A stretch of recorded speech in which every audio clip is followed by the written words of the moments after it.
I am the voice of the river.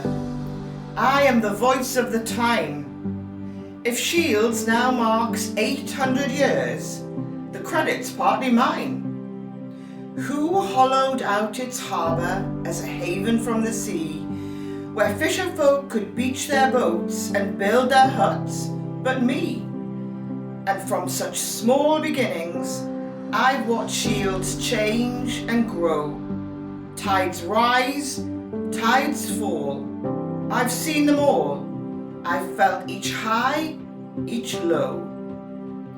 To steer you through 8 centuries, the honour now is mine. I am the voice of the river.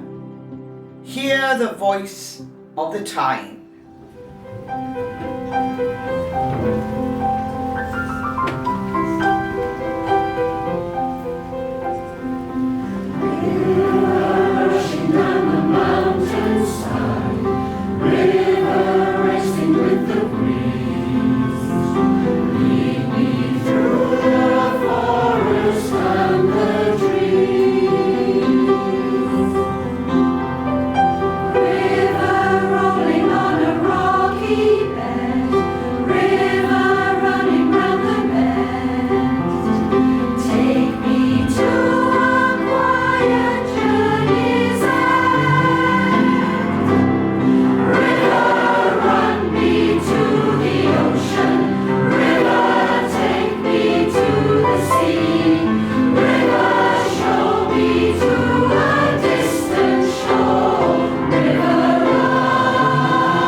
Knowing Shields as we do, it may come as a surprise to learn it was actually founded by monks. The spot they chose, being the first in my river, which was sheltered from the sea, was already a favourite with fishermen. There, each year, they built or rebuilt their shields, or summer huts, which finally gave the place its name. The monks of Tynemouth Priory owned this land and decided to develop the site. And soon there was a scatter of houses, each with its small jetty. I can still remember the day the new little settlement began. The holy men from the headland, processing to the shore, called on North Shields a blessing, the cross held high before. The wind blew away their blessing, but the brethren had their wish. When rents fell due, new revenue, and fresh each Friday fish.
The new little settlement of Shields slowly grew and prospered. Maybe the blessing of the monks had worked after all. Before long, there were over 100 houses, and the humble haven was turning into a port, trading not only in fish, but in coal and leather. For sea-tossed ships bound for Newcastle 9 weary miles upriver, it was more than tempting to drop anchor at Shields, maybe discharge or take on some cargo, or simply lounge on the deck, watching the dogs and the children splashing in the shallows.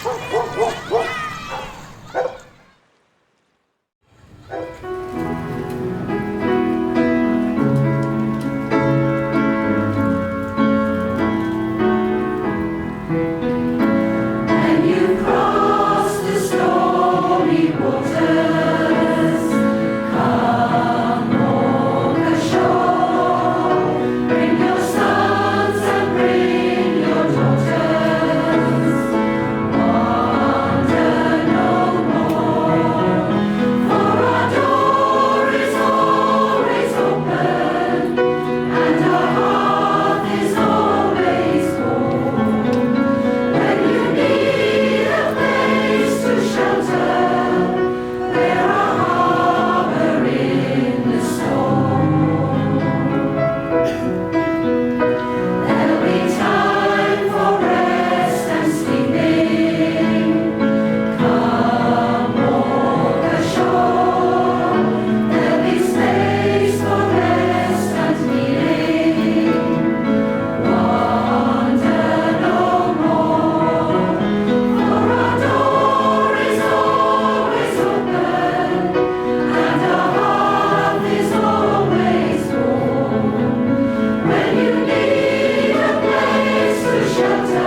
North Shields was doing well. Too well, thought some. Before the monks had established their settlement, ships entering my river sailed up to Newcastle, and at Newcastle they unloaded and there took on new cargo. Every ship that moored instead at North Shields and not up at Newcastle was trade and money lost to Newcastle. The citizens of Newcastle were naturally resentful. An armed mob assembled, marched to the river mouth and loosed mayhem and destruction on Shields. When passions cooled, the monks brought a lawsuit against Newcastle and unwittingly began an endless and intricate legal quarrel involving courts, petitions, charters and kings, which would haunt and handicap the new town for centuries to come. But as the folk of Shields picked through the smoking wreckage of their homes, of one thing they were certain: whatever the judgments of the law, they'd never give in.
The centuries-long court case between Shields and Newcastle ground on like a glacier, Most often the judgments favoured Newcastle, and many a time seemed to threaten Shield's very existence. Once, when the most recent judgment had again confirmed Newcastle's monopoly, I actually witnessed coal mined in Shields, ready to be loaded onto a waiting collier, carted instead all the way to Newcastle to be loaded onto that very same collier which had sailed upriver to receive it, only to repeat the same needless journey back to the sea. Poor North Shields. At times like these, I would think of a seagull I once saw, scouring a rubbish dump. It had got its legs stuck in an old tin kettle. A gull with a kettle on its leg, clanking and clinking, hopped with a kettle on its leg, bold eyes unblinking, flapping wide wings of flight to ward off rivals, screeching in valiant fight for mere survival. Yes, just like that seagull, handicapped and harassed, the people of North Shields refused to surrender, but fought on for freedom and independence.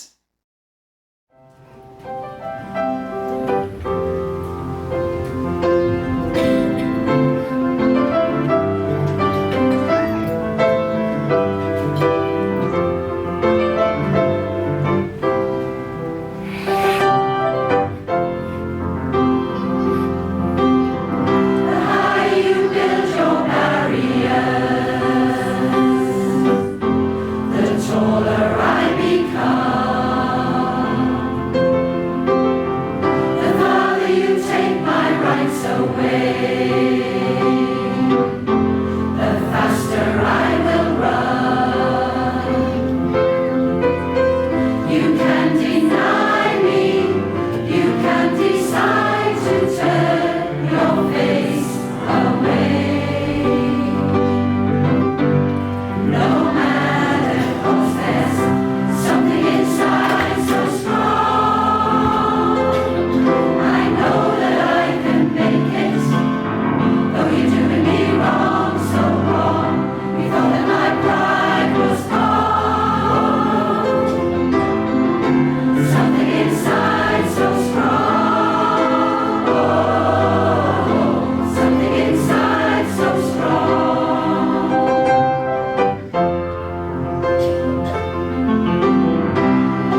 spite of Newcastle's opposition and oppression, the port of North Shields not only survived, but slowly, very slowly, so as not to be noticed, expanded.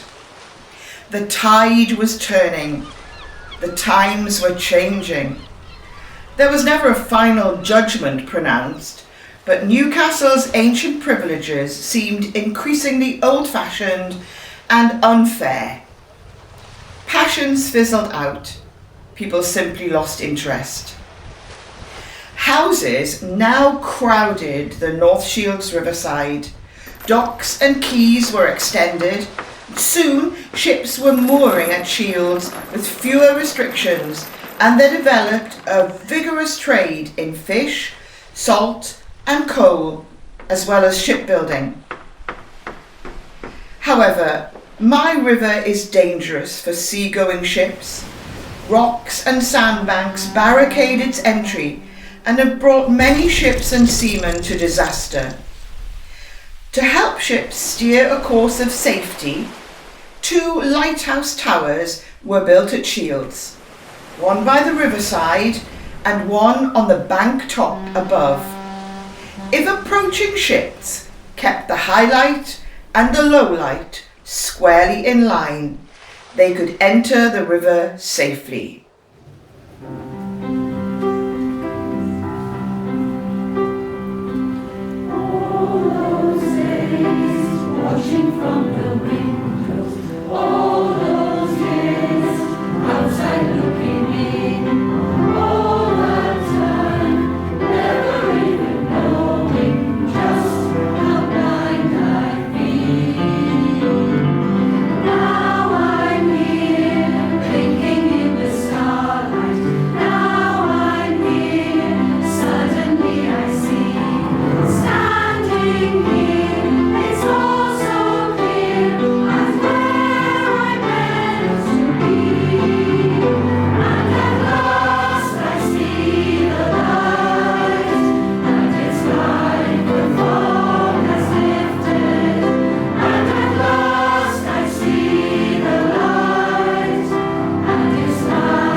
The gull with a kettle on its leg, a new day risen, shook off the kettle from its leg, its metal prison. No more condemned to walk who was born to fly, with one triumphant squawk, it climbed the sky. No, there was no stopping North Shields now. My river teemed with vessels coming or going, or moored 4 deep the full length of the quayside, like a dense winter woodland of bare upright masts and branching spars, with mounds of sails at their feet like fallen leaves. And what a din there was, roaring through this wood like a winter gale, not of work only, heaving and hauling, but a jabber of voices, many with foreign accents or speaking different tongues. The long, low riverside street, which was North Shields, was crammed and jammed with buildings.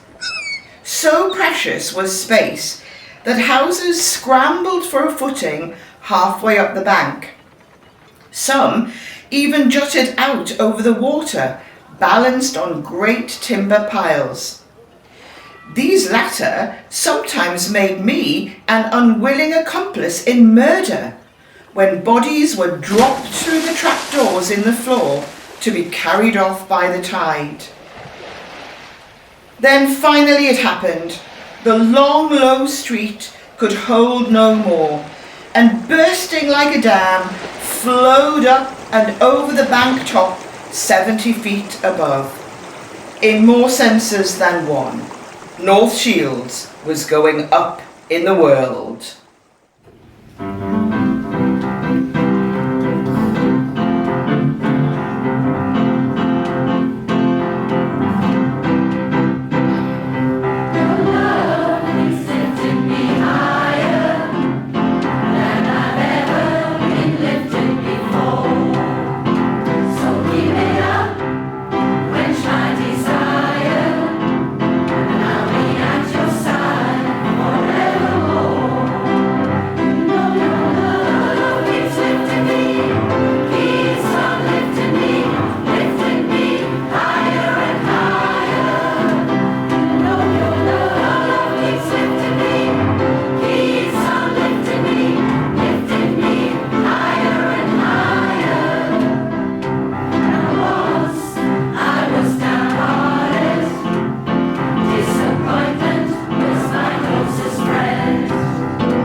In the bad old days, the Mayor of Newcastle once stated in court that North Shields was a town where no town should be. Now, as trade and industry boomed and the town spread from street to new street like wildfire, that old lie was finally put to rest. North Shields was awarded the status of a county borough with its own mayor and council. At last, recognition. The heartfelt public celebrations went on for days.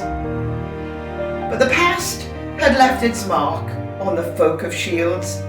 Beneath their raucous sense of fun lay a stoicism, a solidarity, an almost tribal sense of loyalty and friendship, which would be sorely tested in the years yet to come.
When the world went to war and bombs started falling, North Shields took a terrible battering. After a night of horrors, the drone of planes, the whistle of bombs and thunderous explosions, the darkness crisscrossed by searchlights and lurid with fires, after a night of horror, daybreak would reveal a different skyline. In terraced streets, raw gaps kicked out like teeth, great towers of smoke leering over everything. The bombers' intended target was in fact the shipyards. But truth to tell, the shipyards had already been under assault for years. The tide was turning. The times were changing. Shipbuilding, coal mining, even fishing were in decline. Eventually, shipyards and coal mines were closing for good, and men stood idle on the street corners. For all their boisterous banter, the foundation of their lives were crumbling. But hardship was nothing new for North Shields. No room for despair. Somehow, they would see it through.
families moved away to seek work elsewhere.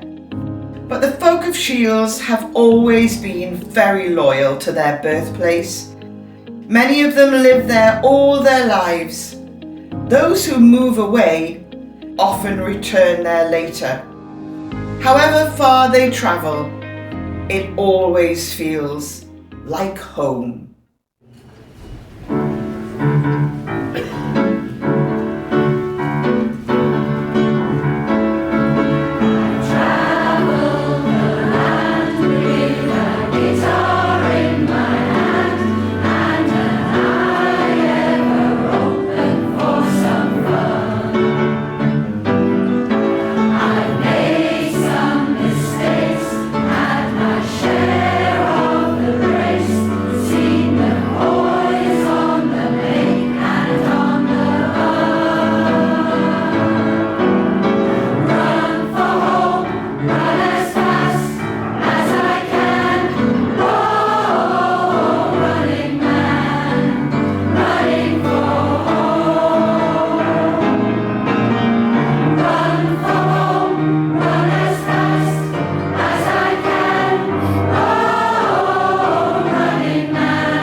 Running for home, like my salmon that upstream once would strive, beating to white by waters which seethed as if alive.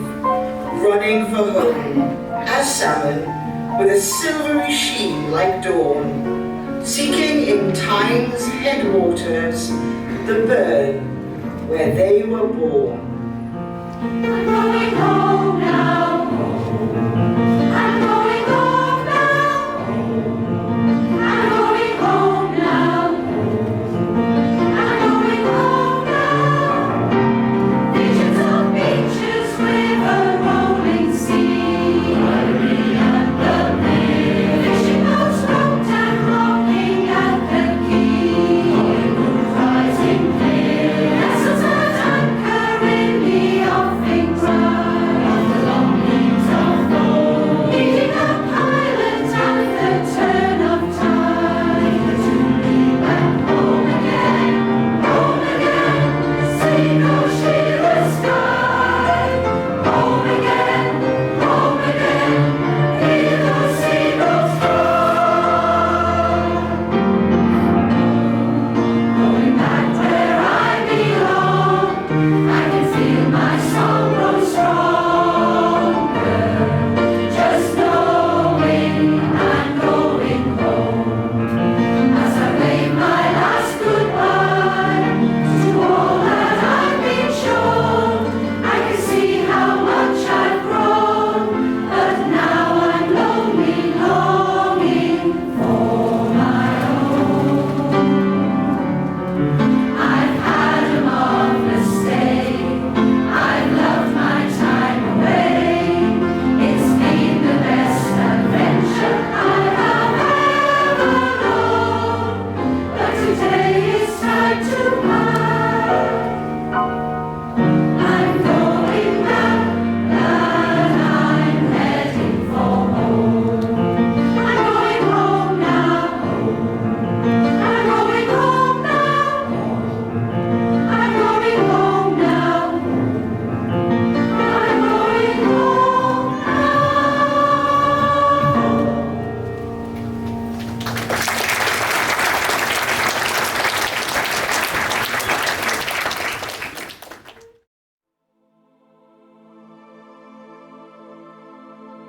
The long low street by the side of the river, originally the thumping heart of North Shields, had little by little fallen quiet. In its heyday, it boasted 40 pubs and one place of worship. Policemen notoriously patrolled the street in pairs, but its fierce rush of life had sunk to a trickle. The centre of the town had shifted inland. The low street's crazy jumble of buildings was finally demolished, leaving a long bare line of road beneath bare grassy banks. It was like a ghost town, abandoned even by the ghosts.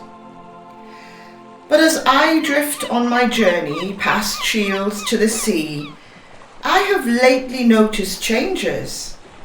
Many more people, not work folk these, no dungarees, no wellies, but smartly dressed strollers loitering at leisure with coffee, chips, ice cream, and cameras at the ready. And at night, more crowds, lights glowing and twinkling, the clink of glasses and cutlery, music, laughter. Life has returned to the low street at last. The fluttering pulse is beating more strongly, and if North Shields is truly due for renewal, how fitting that it should start where the story first began.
I am the voice of the river.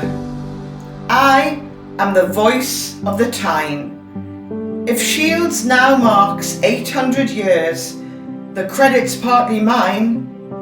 Who hollowed out its harbour as a haven from the sea, where fisher folk could beach their boats and build their huts, but me? And from such small beginnings, I've watched Shields change and grow. Tides rise, tides fall. I've seen them all. I've felt each high, each low. To steer you through 8 centuries, the honour has been mine. I am the voice of the river. Hear the voice of the Tyne.